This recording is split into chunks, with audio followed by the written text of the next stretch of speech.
from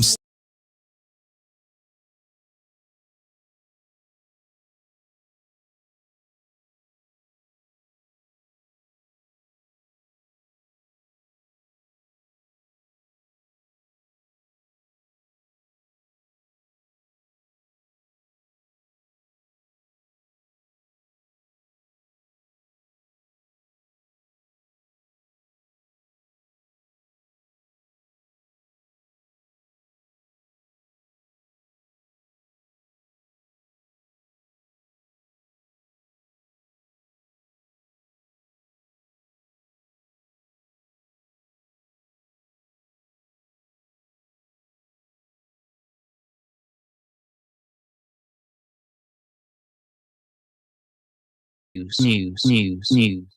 Thank you, Jonathan, with a little bit of an echo. Good morning. Good morning on a Monday. That breaking news catching a lot of people off guard this morning. And it's amazing because it wasn't really expected. And it's just a post on Truth Social from the President of the United States, the Commander-in-Chief, and the impact's already profound on the markets. 5-day hiatus, and we'll see where that goes. You know, the airline, well, first of all, let me start with the basics. Good morning, New Hampshire. Good morning up into Maine, where we have an additional FM signal strength, 98.7 FM HD2.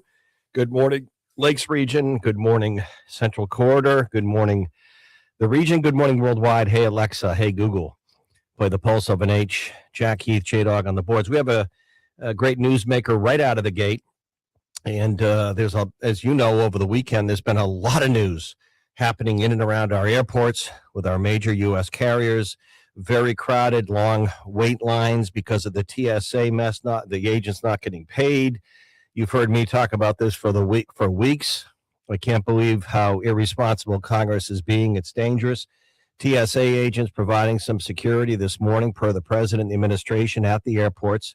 And of course, the accident in terms of LaGuardia with the two pilots, or the pilot and co-pilot, killed in the collision between that jet and the fire truck. So no one better than Chris Sununu, former New Hampshire governor.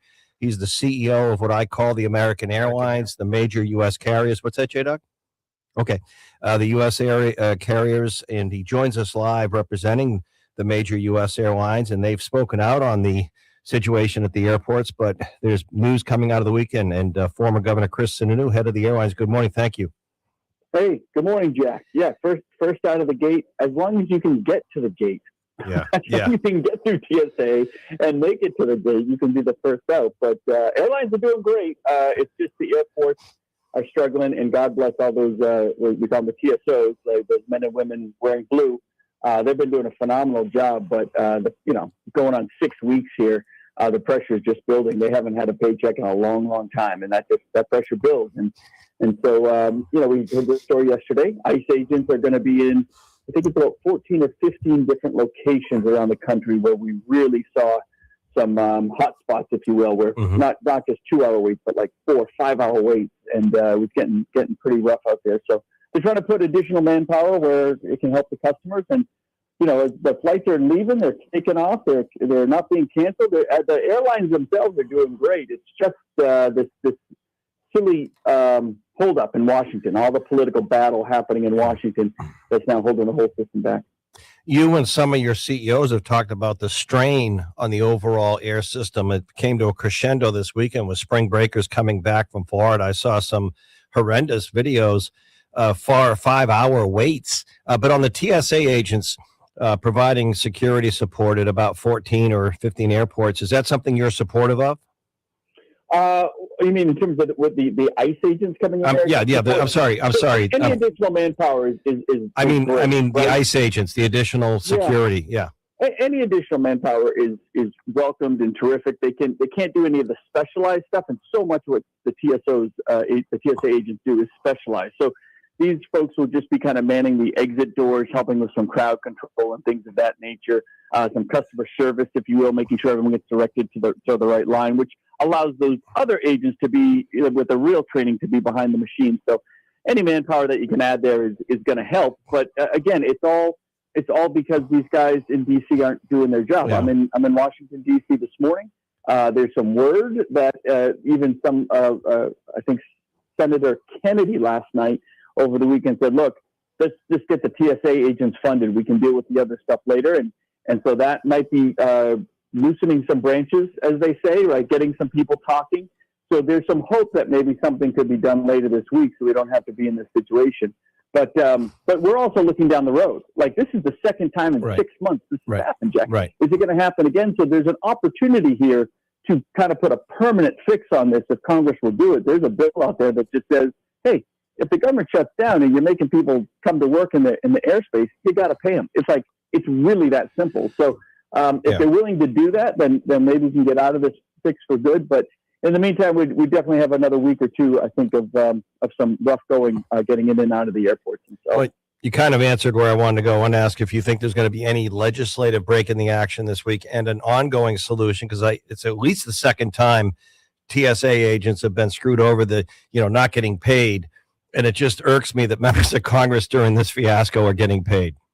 Yeah, getting paid and flying and going like, they're going around the security lines too, right? They get personally escorted around the security line sometimes, so they don't. I don't know. So they don't have to look the TSA agents in the eye. I suppose the people that they're in charge of just paying their salaries. They don't have to look at it. It's really, the hypocrisy is just awful on it. But yes, I do think something's moving forward, and there are a couple different fixes. One is for the air traffic controllers. They're not part of this problem, but they were big in the last one. They likely would be in the future one. Right. And another piece is for the TSOs. And so this week you could see both, hopefully, these guys, this current situation get resolved. And I think you could see maybe the TSA agents get paid.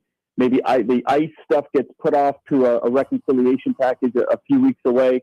And then a more permanent fix, at least for the air traffic controllers. You could see talk of that coming into a bill as early as this week as well. And that would just ensure that come September, the next probably big showdown here in Washington, that the Congress can't screw over the American people again. But that's exactly what they're doing. They're just screwing over the American people and screwing over their own workers. It's terrible. When you took over as head of for the U.S. major carriers, the CEO down in Washington, public affairs, or representing them, you probably had no idea you'd be, but you're kind of used to this, but you had no idea you'd be coming into a period like this where you'd have such a prolonged partial government shutdown with TSA agents, by the way, responsible for security screening at a time of heightened terrorism concerns with a war in the Middle East. That's a little bit of a, and oil prices skyrocketing. Yeah, right? Right. So, I always say no one kills a good customer service like the government, right? And that's exactly what you're doing. I mean, it's the high prices of oil right now are definitely pushing prices higher. And flying is still very, very affordable, but this is now kind of a huge monkey in the wrench, so to say. And then, I think before I came on board, I think there was one shutdown, significant shutdown back in 2019. I don't. Maybe I'm the problem, Jack. I'm not sure. I've entered the airline business. Maybe I'm the problem. Maybe I'm causing this. But no one foresaw two shutdowns. But it goes to the nature of what we're seeing. It is a whole new political game. Populism politics on both sides drives the issues of the day. Right. People want headlines. They raise money off of it. They don't mind bringing a whole system to a screeching halt as long as they get their 2 cents of a headline. They get to raise some money. Right. It's just terrible. The obligation to the citizens that elected you has hit the bottom of the priority list for so many of these elected officials, and it's wrong. It's wrong, and I think you have to hold them accountable. As you know, I've always said it. When it comes to Washington, fire them all. You really can't do much worse. Well, all right, Chris Sununu, head of the U.S. Airlines. Thank you. I know you're busy, and I didn't want to keep you too much, but what an update on the airlines, the airports, and beyond. Thank you.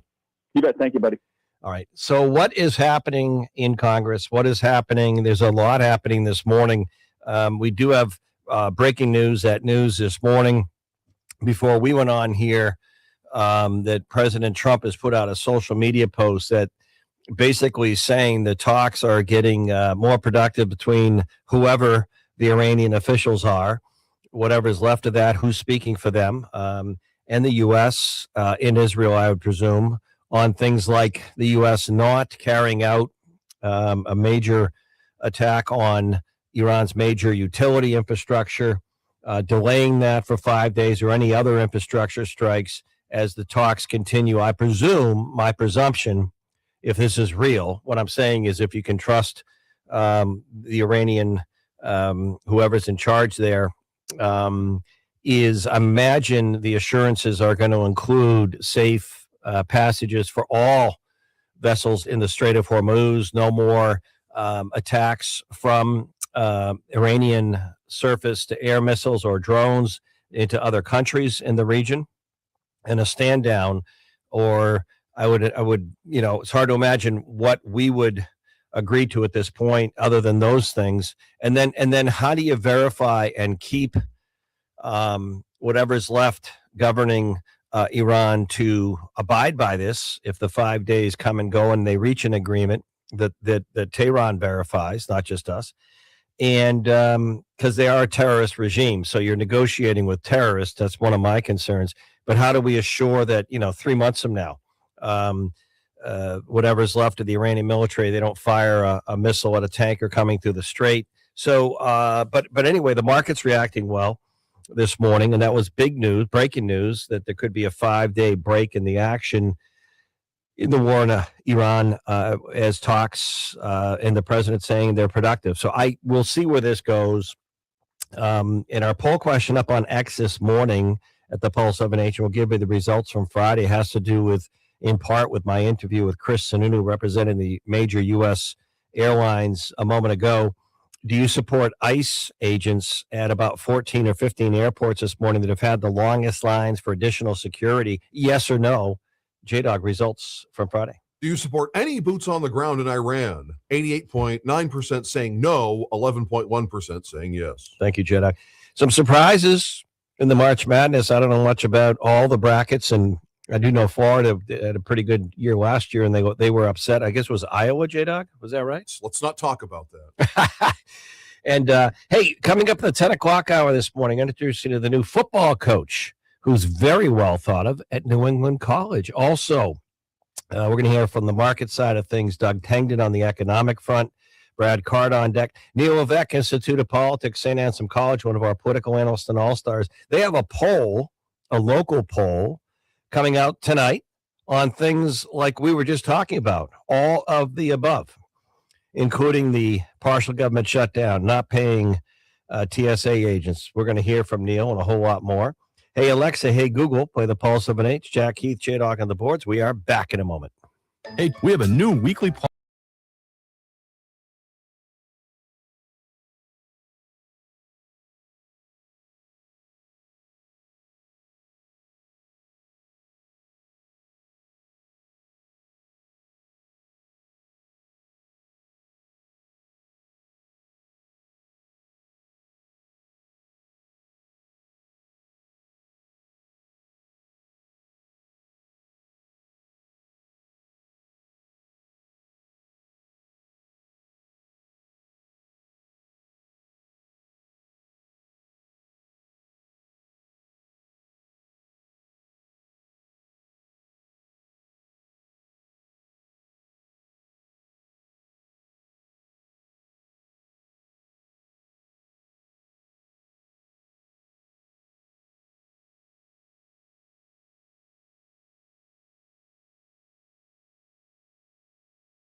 Pulse of New Hampshire.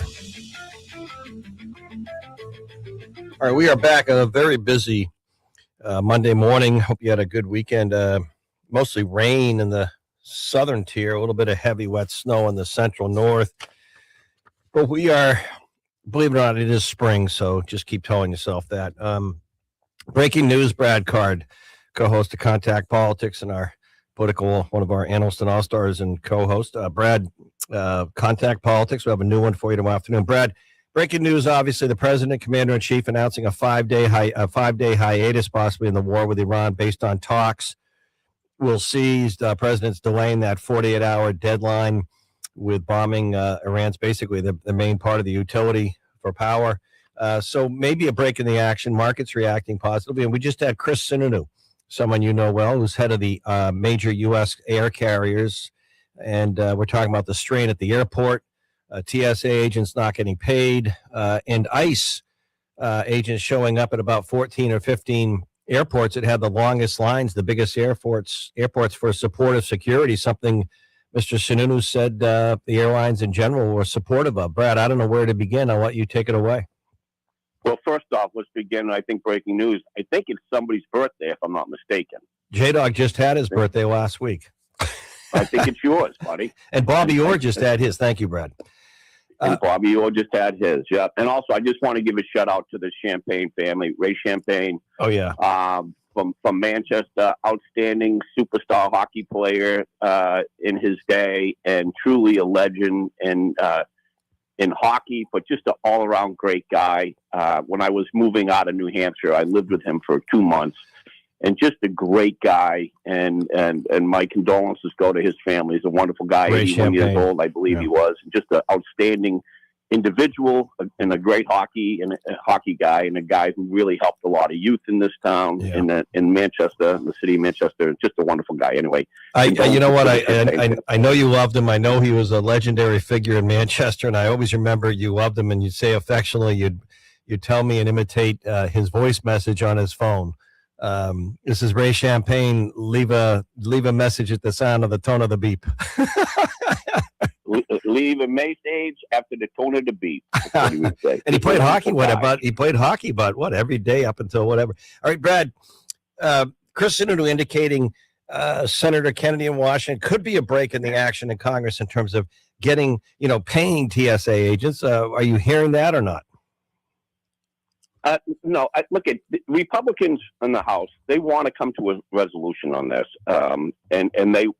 this is part of Homeland Security. My opinion, and I think the opinion of the majority of Republicans and the senators, this is part of Homeland Security. It needs to be funded. The department needs to be funded. Every agency within the Department of Homeland Security is very important. Obviously, TSA is the one that's interfacing more with the public than the other agencies. But certainly what happens at CISA is extremely important to protect our nation.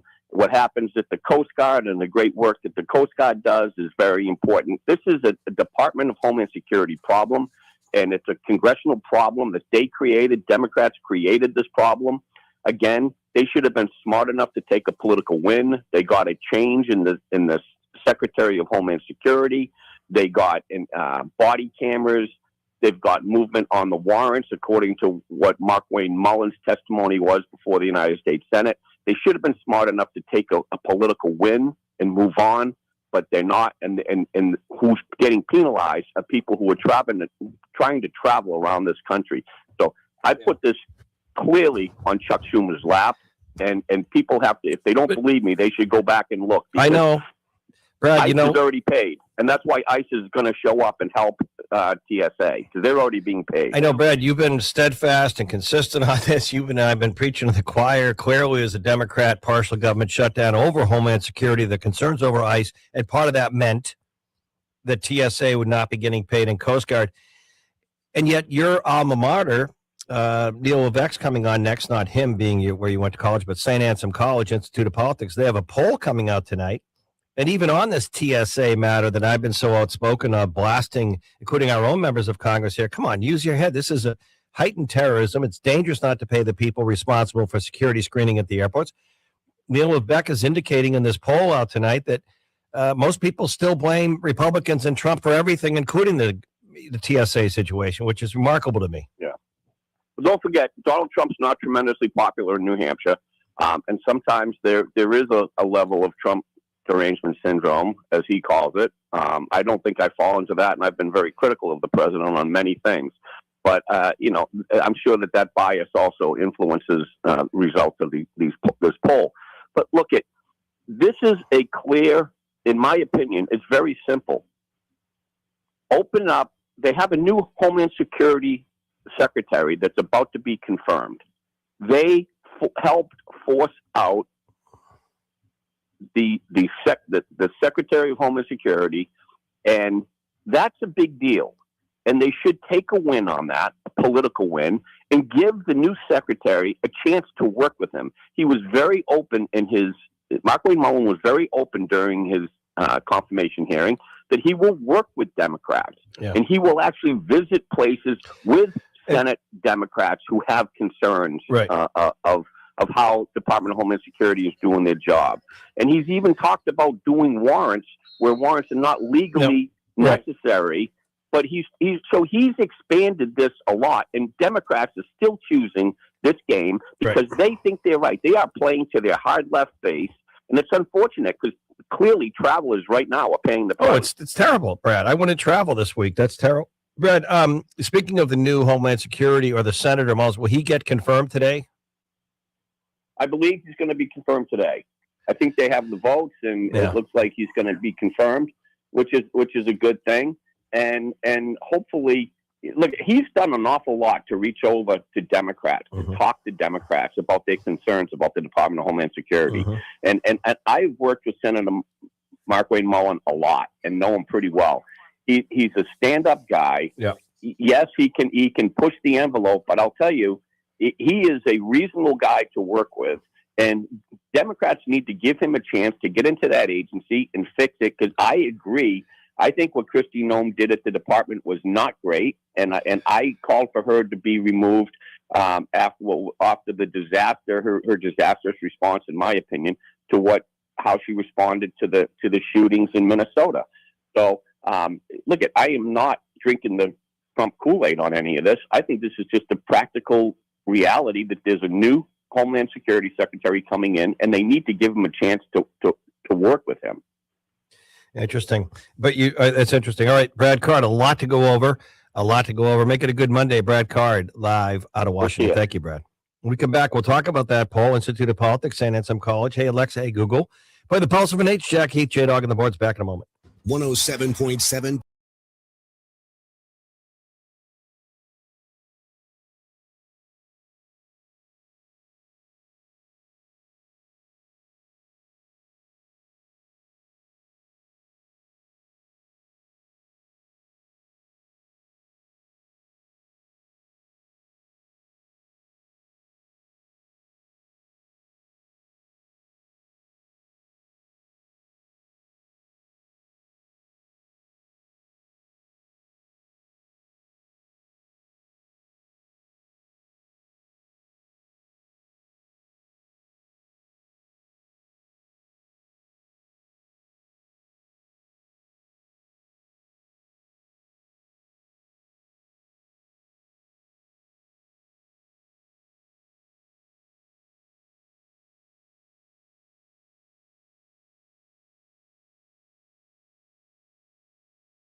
the pulse of New Hampshire.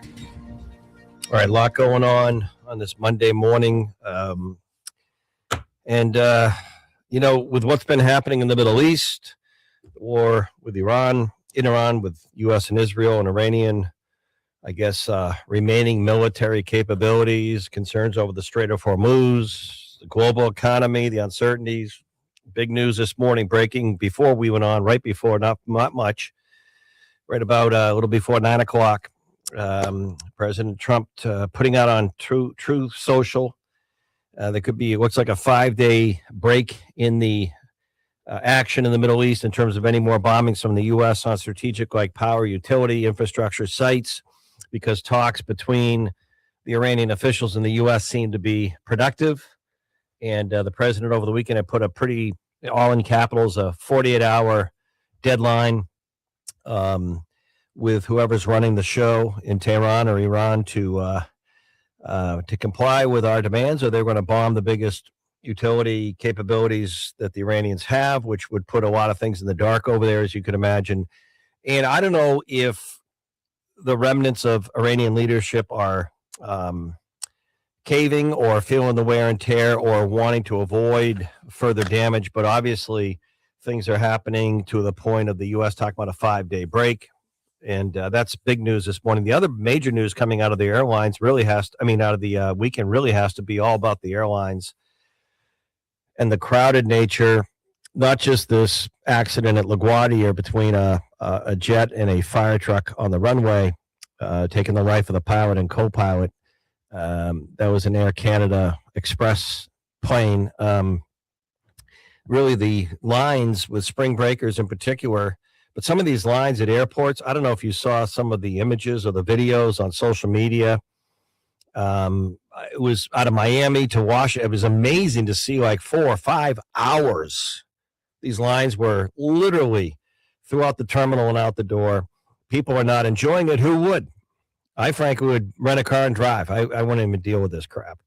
But we had Chris Sununu, former New Hampshire governor, live out of the gate this morning, Neil Levesque at St. Anselm College Institute of Politics, someone you know well. He's now the CEO of the U.S. Air Carriers, the main lobbying arm in Washington. He joined us from Washington, speaking on behalf of the major U.S. air carriers, actually supportive of ICE doing additional security at about 14 airports this morning with the longest lines, the ones with 4 or 5 hours because of TSA not getting paid. Sounds like he thinks there could be a break in Congress this week or coming up on paying TSA agents. But a lot going on. Neil Levesque, St. Anselm College Institute of Politics, regular political analyst and all-star on the show. Good morning, Neil. Happy Monday morning.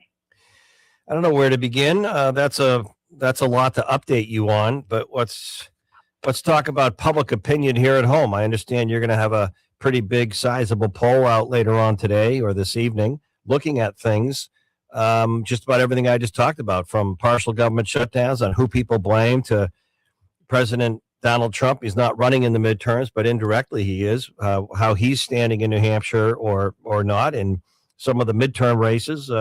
Take it away, Neil, on just your thoughts on where do you want to start on Monday morning? Well, a lot of these issues that you just mentioned are obviously going to affect politics and affect people's favorability towards politicians. So we have a war going on that's increased gas prices. We have a TSA shutdown, essentially. We have ICE agents going into the Atlanta airport this morning. All of these things, I think, are sort of hurting the incumbents, and we're starting to see that. We're tabulating results now, so we don't have results, but it's starting to hurt incumbents, and that can be all the way across the board. I'll say this, that all the time we've been polling, Trump he's not favorable by any means. It's about 57 usually unfavorable, but he doesn't move, and that's the case again. He just doesn't seem to move no matter what's going on in these issues that are happening. But the incumbent party that he's attached to does seem to get deflated with some of these issues that are coming up. We also went in the field regarding income tax, regarding deportations, regarding the Free State Project, and the war, and all of these things are weighing on people's minds, and so we tested that in the last few days. So we'll be coming out with that tonight. But I do think that it's an unsettled time, and in politics, that's not necessarily good. There's a lot of time between now and November, but time is a bad quantity in politics. It's a bad thing to be resting on. Yeah. Is there any underlying trend you're seeing here in New Hampshire? And I'm particularly interested in independent voters, how they're viewing things like the economy, how they're viewing how the state is being run. Do you touch upon things like affordable housing? I'm just curious. Well, we touch on things like affordability, but the number one issue has been and always will be the economy. There are certain segments of the population that affordable housing is an important one, but overall, it's always the economy. And as far as differentiators on issues and things like that, people feel that the country is on the wrong track. They almost always do. Even if you look back in the last 20 years, when the economy, let's say you could pick out 1 year where the economy was really strong in the last 20 or 30 years, if you look at the polling at that time, Americans are actually really rather pessimistic. That being said, that they're less pessimistic by about 10 points usually with the state of the state, which bodes well for the incumbent, Governor Ayotte. She also doesn't have well-defined opponents yet. She has 2 opponents, and they're not well known. That gives the Republicans a chance to define them.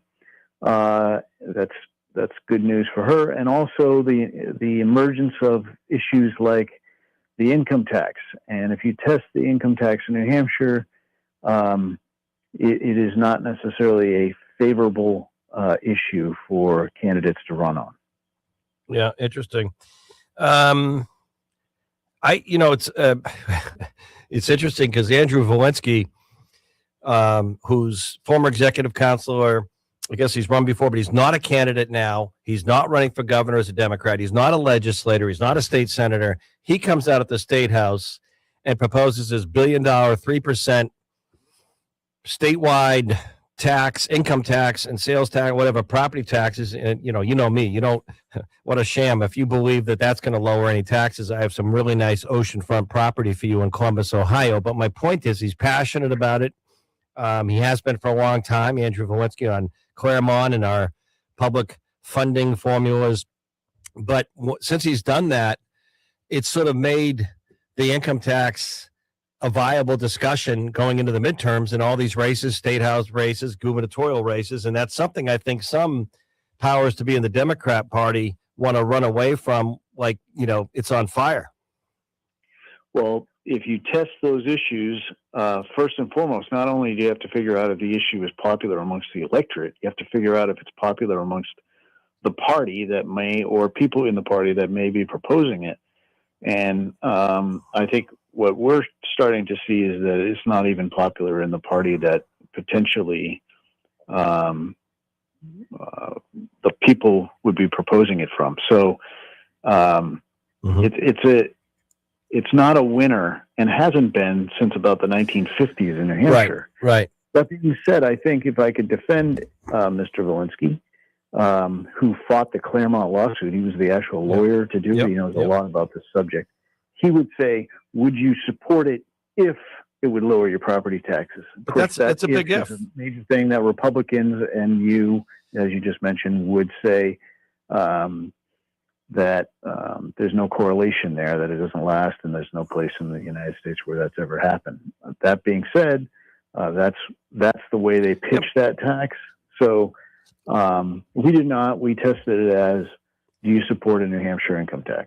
Yeah, but again, it's like the new mayor of New York City proposing a bunch of stuff saying that taxes weren't going to go up. And I'm just, you can promise a lot of things like, would you support this, if your headache went away? Would you support this if your back pain went away? Sure, you're going to say, yeah. And then your headache doesn't go away.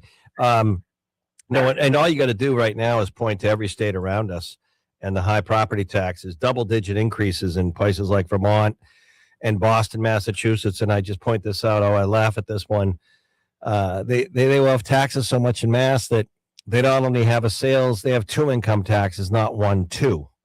One for hardworking people that Governor Haley she's fighting even lowering it a percentage point, saying it'll be the end of the world if we lower it a point, and then the millionaires tax. So and they have high property taxes in, of course, Connecticut, Maine, Rhode Island. It's amazing. All right, Neil, anything else in this poll? Okay, go ahead. Yeah, you mentioned Governor Healy. It's interesting is they don't have elections down in Massachusetts. That's what I kid around with people about. They anoint people in the primaries and then they go forward. Now, whose fault is that? The 13% of registered Republicans in Massachusetts, maybe. But today's Boston Globe has a story that says, could Maura Haley lose? And it's like a big question mark because, of course, in Massachusetts, once someone's given the crown, there's no threat to them for here on out. And it was a pretty funny story that caught my eye because we actually in New Hampshire have elections. We have debates. We have arguments. But the argument is good, right? It keeps us vibrant and it keeps voters interested and people interested in our democracy. So I love this state and sorry for the editorial comment. No, I know it's a good point. It's a good point. Real quick, we haven't talked about Maine where we have so many listeners. I'm noticing that you were saying this earlier when we were talking offline that it's just a tough time in some of these congressional races to be an incumbent. Elaborate on that. It is a tough time, and that's why there's the polling anyway indicates that this other candidate from Maine, who's an oyster farmer, and apparently I don't know the details of it, has a Nazi tattoo, which I thought would have disqualified people from being a candidate for the U.S. Senate, is running against in the Democratic primary against the sitting Governor Mills of Maine. And yet the polling is showing that Governor Mills is behind. Elizabeth Warren just endorsed this challenging candidate with the Nazi tattoo, and he's running from outside of the party, essentially. He's doing sort of the Bernie Sanders, which is they all are terrible, and I'm going to solve the problem. And it's an anti-incumbent thing as much as an anti-Trump or anti-Republican motto. And it's doing well. I mean, the polling has indicated this guy is up, and not just by a hair.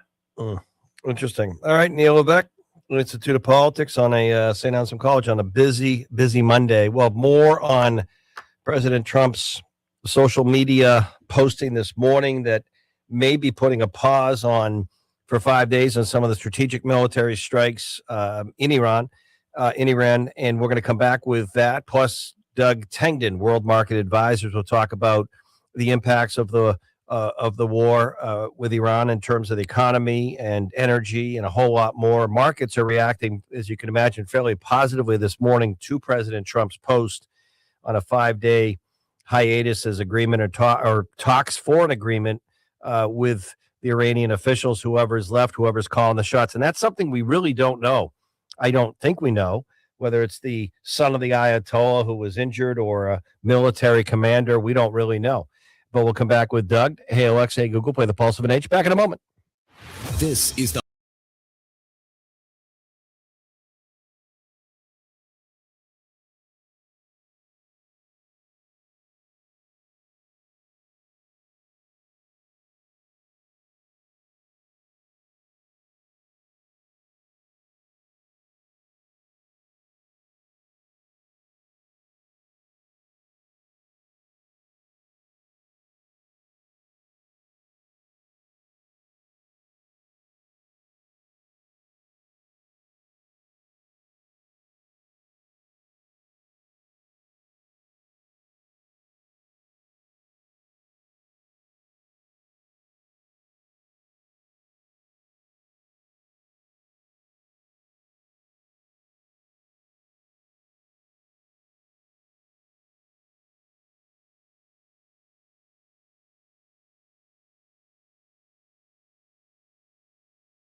on the pulse of New Hampshire.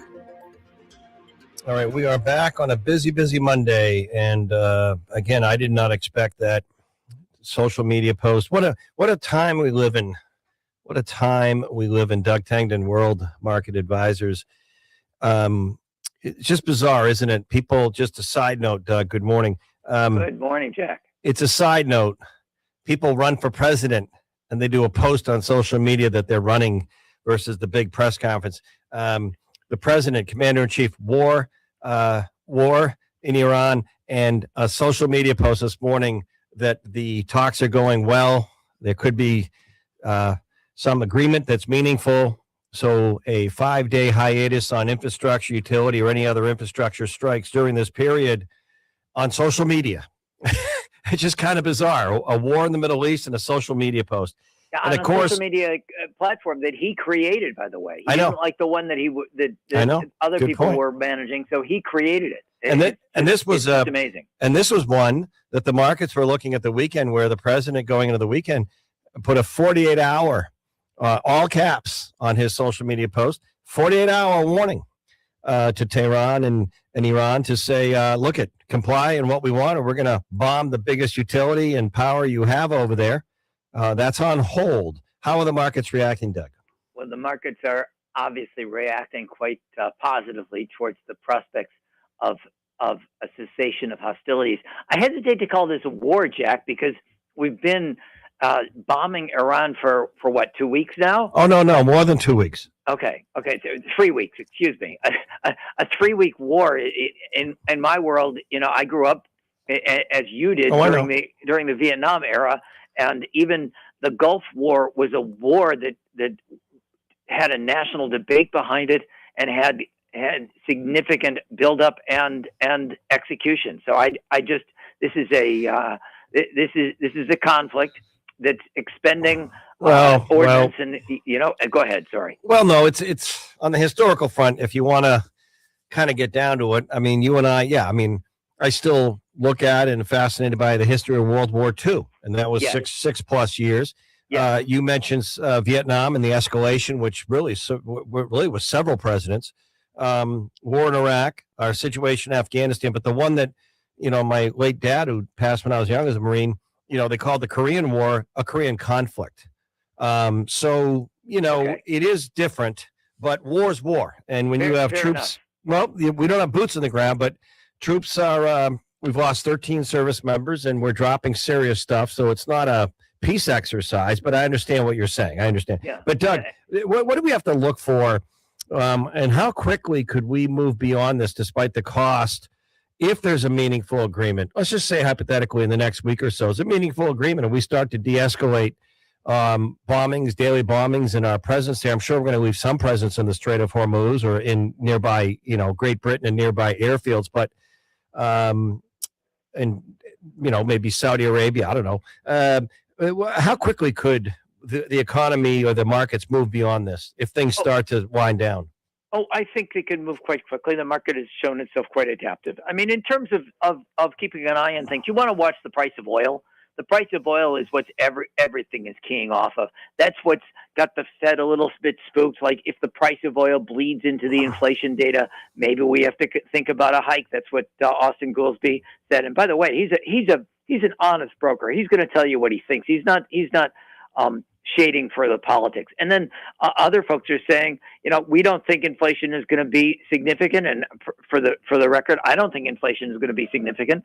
I think actually oil prices are disinflationary over the long run because they take money out of our pockets and put it at the pump. In the short run, obviously the oil companies that ran up on oil prices are now running down on the prospect of peace. Same with the defense companies, but everybody else, the airline companies, the construction companies that ran down because oil prices went up are now running back up at the prospects of peace. Home Depot is up today, 3.5%, 4%. Tesla is up 3.5%, 4%. So, yeah. I'm just laughing. It's just an amazing story, this economy of ours. Tomorrow, we're going to have a friends from Bank of America on. It will be interesting to see what their consumer data points to, because it really has been, the feeling that this year was going to be better and then things that you don't account on if you're an economist like yourself, the situation of whatever you want to call it, conflict, war in Iran was not on the radar. I mean, tensions were on the radar.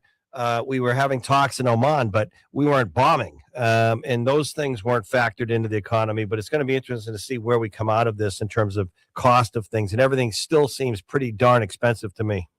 Yeah, if ever there was a time to sort of don't do something, sit there, this is the kind of time. If you were trying to adjust your portfolio based on the prospects for war or conflict or disruption in the Middle East, and then you turned around and blinked, well, then the world just changed. So this is a time, in terms of people's finances, they should just wait for things to develop and not try to react. But the old line is, when there's a fire, when things are bad, and then when there's deals, and things are down, do you take advantage of that? But anyway, Doug, good stuff. Thank you very much on a Monday. All right, Doug, Jack, thank you have a great week. Say hi to Michaela Schifrin for me. Big fan, Doug, is of his up there. Someone was I meant to mention with Doug on, someone was just talking about Hanover, where he lives, and they were up in the Upper Valley, and they were saying, they have 6 acre, 7 acre minimum lot sizes for new homes in Hanover. Do you think they want affordable housing there? I don't. Do you? Oh my goodness.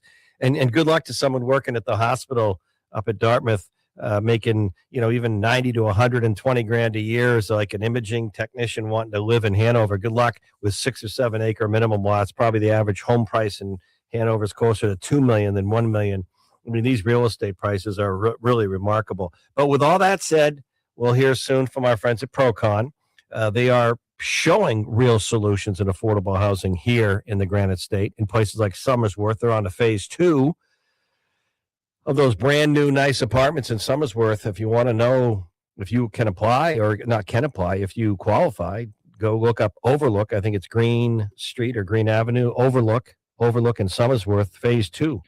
Those apartments. Hey, Alexa, hey, Google, play the Pulse of an H. We're going to come back. Anna Brown, Citizens Count. We'll update you on the latest big news out of the Middle East as well as from the airports. We're going to introduce you to the head new football coach at New England College as well. Hey, Alexa, Google, play the Pulse of an H. Back in a moment.